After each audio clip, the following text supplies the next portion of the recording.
ఓం సాయిరామ్.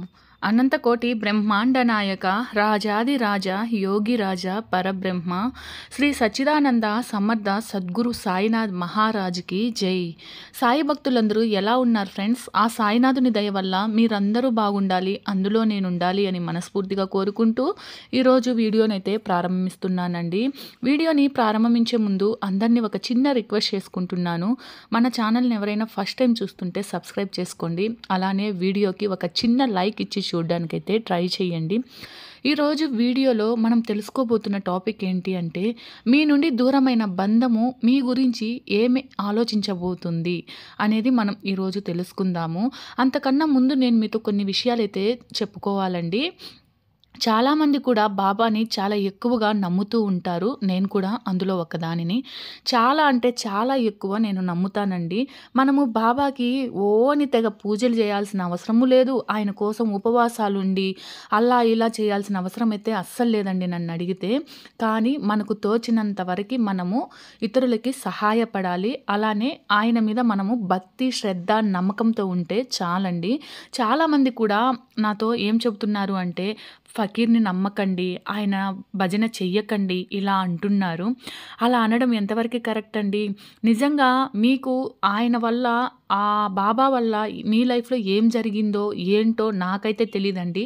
నా లైఫ్లో నాకు నా బాబా చాలా మిరాకిల్స్ అయితే చూపించారు. ప్రతి క్షణం నన్ను కాపాడుతూనే వచ్చారండి. నేను ఈ ప్రపంచంలో నాకంటూ ఒక బెస్ట్ ఫ్రెండ్ ఎవరైనా ఉన్నారు అంటే అది నేను నా బాబా అనే చెబుతాను. నేను బాబాని ఒక దేవుడిలా ఎప్పుడూ చూడనండి. కష్టం వచ్చినా, నష్టం వచ్చినా, సంతోషం వచ్చినా, బాధ వచ్చినా ఒక నా స్నేహితుల్లాగే చూస్తానన్నమాట. ఏదైనా నేను ఆయన ఫోటో దగ్గరికి వెళ్ళి చెప్పుకుంటాను. నాకు అనిపిస్తుంది ఆయన నా మాట వింటున్నాడు, నాకు దీనికి సజెషన్ ఇస్తాడు, సలహా ఇస్తాడు, నాతోనే ఉంటారు, నన్ను కాపాడతారు అని ఇలా నేను అనుకుంటూనే ఉంటానండి. నన్ను కూడా చాలా చాలా పరీక్ష అయితే పెడతారు కొన్ని విషయాల్లో. అన్నీ తట్టుకొని ఏడ్చి గిలగిల కొట్టుకున్న తరువాత ఆ బాధ నుంచి నేను బయటకు రాగలుగుతున్నాను అంటే అది ఆయన దయ. ఆయన మనకు పెట్టిన పరీక్షల్లో మనము ఏమంటారు, పాస్ అయ్యాము అని అర్థం అన్నమాట. ఎటువంటి పరిస్థితుల్లో కూడా ఆయన మన చెయ్యి అయితే వదలడు. ఖచ్చితంగా మీరైతే నమ్మకంతో ఆ దేవుణ్ణి, ఆ బాబాని నమ్ముకోండి ఫ్రెండ్స్. చాలామంది కూడా మేము కష్టపడుతూనే ఉన్నాము, ఇంకెప్పుడు వస్తాడు బాబా, ఎప్పుడు మాకు సహాయపడతారు అంటే, పూర్వజన్మలో చేసిన మన పాప కర్మం కూడా ఉంటుంది కదా, ఆ కర్మ ఫలితాన్ని ఏ భగవంతుడు కూడా మార్చలేరు కదండి. కానీ అంత కర్మ మనం అనుభవిస్తూ కూడా, అంత బాధ మనం పడుతూ కూడా మన జీవితంలో ముందుకైతే వెళ్తున్నాం కదా, అది ఆయన మన వెంట ఉన్నారు కాబట్టే అని నేను నమ్ముతానండి. చాలామంది, ఇప్పుడు నేను మీకు ఒక విషయం చెప్తాను. మీరు మీ లైఫ్లో ఏదైనా ఒక కష్టమైన పరిస్థితిలో ఉన్నప్పుడు ఖచ్చితంగా ఆయన మీద నమ్మకంతో 2 చీటీలు వేసుకోండి. ఒకటి జరుగుతుందని, ఇంకోటి జరగలేదని. అంటే మీ మనసులో ఏ కోరిక అయితే ఉందో ఆ కోరిక పాజిటివ్గా, నెగిటివ్గా 2 రాసుకొని ఆయన పాదాల చెంత పెట్టి, భగవంతుడా, బాబా ఏమి జరుగుతుంది, ఎలా జరుగుతుంది, ఏది నిజం నాకు తెలుసుకోవాలని ఉందయ్యా, నమ్మకంతో నిన్ను అడుగుతున్నాను, నాకు సహాయం చేయవయ్యా, ఏదైనా సరే, ఏది జరుగుతుందో అదే నిజమే నాకు ఇవ్వు, కానీ ఆ నిజాన్ని నేను భరించే శక్తినైతే నాకు ఇవ్వండి అని మీరు కోరుకోండి. ఖచ్చితంగా ఆయన మీకు సహాయం చేస్తారు, మీకు ఒక దారి అయితే చూపిస్తారండి. నిజంగా మళ్ళీ మళ్ళీ చెబుతున్నాను, నా జీవితంలో నాకు బాబా గారు చాలా చాలా మిరాకిల్స్ చూపించారు. అలానే నన్ను ప్రతి సెకండు, ప్రతి నిమిషం కాపాడుతూనే ఉన్నారు. ఒక్కొక్కసారి నేను యాంగ్జైటీ ఫీల్ అయ్యి ఏడుస్తే అసలు భరించలేక అంత ఏడుస్తాను. అది 1 గంట అంతే. ఆ తర్వాత నేను ఆ పెయిన్ నుంచి బయటొచ్చేసి హ్యాపీగా మళ్ళీ నా పనులు నేను చేసుకుంటూ, తింటూ హ్యాపీగా వెళ్ళిపోతానన్నమాట ముందుకి. అంటే నాకు ఆ కర్మ అనేది ఆ ఏడుపు రూపంలో బయటకి పంపించేసిన తర్వాత ఆయన మనల్ని కాపాడుతున్నారు. ఒకవేళ ఆయన మనతో లేకపోతే ఆ యాంగ్జైటీ అనేది అలానే మనం కంటిన్యూ చేసి మనం ఏమైపోతామో కూడా తెలియదు కదండి. దయచేసి బాబాని నిందించకండి. నమ్మకంతో, భక్తి శ్రద్ధలతో ఆయనని నమ్మండి. ఏ బాధ ఉన్నా సరే ఆయన పాదాల చెంత పెట్టి, నా ఎదుర్కొనే శక్తిని, ధైర్యాన్ని నాకు ప్రసాదించు, నా నమ్మకం, ధైర్యం నువ్వే తండ్రి అని ఒక్కసారి మనస్ఫూర్తిగా నమ్మి చూడండి. మీ జీవితంలో మీకు ఎన్ని మిరాకిల్స్ జరుగుతాయో అప్పుడు మీరే చూస్తారు. ఈరోజు వీడియోలో మనం ఏం తెలుసుకోబోతున్నాము అంటే, మీ నుండి దూరం అయిపోయిన బంధము ఇక ఈ ఈ ఫ్యూ డేస్‌లో, ఈ కొన్ని రోజులలో, ఒక వారం కావచ్చు, 10 రోజులు కావచ్చు, 15 రోజులు కావచ్చు, ఈ 15 రోజుల లోపల మీ గురించి ఏం ఆలోచిస్తున్నారు అనేది మనం ఈ వీడియోలో తెలుసుకుందాము. ఎవరైతే మీ నుండి ఎళ్ళిపోయిన బంధం అయితే ఉందో, వాళ్ళు మీ గురించి చాలా ఎక్కువగా ఆలోచిస్తున్నారు. చాలా అంటే చాలా ఎక్కువగా ఆలోచిస్తున్నారు. అలానే ఈ 15 రోజులలో వాళ్ళు మీ గురించి ఏం ఆలోచించబోతున్నారు అంటే, మీ నుండి దూరం అయిపోయిన తర్వాత వాళ్ళకి మీ మధ్య జరిగిన గొడవ గురించి, అలానే అసలు ఎందుకు గొడవయింది? అసలు ఎందుకు మా మధ్య ఈ దూరం పెరిగింది?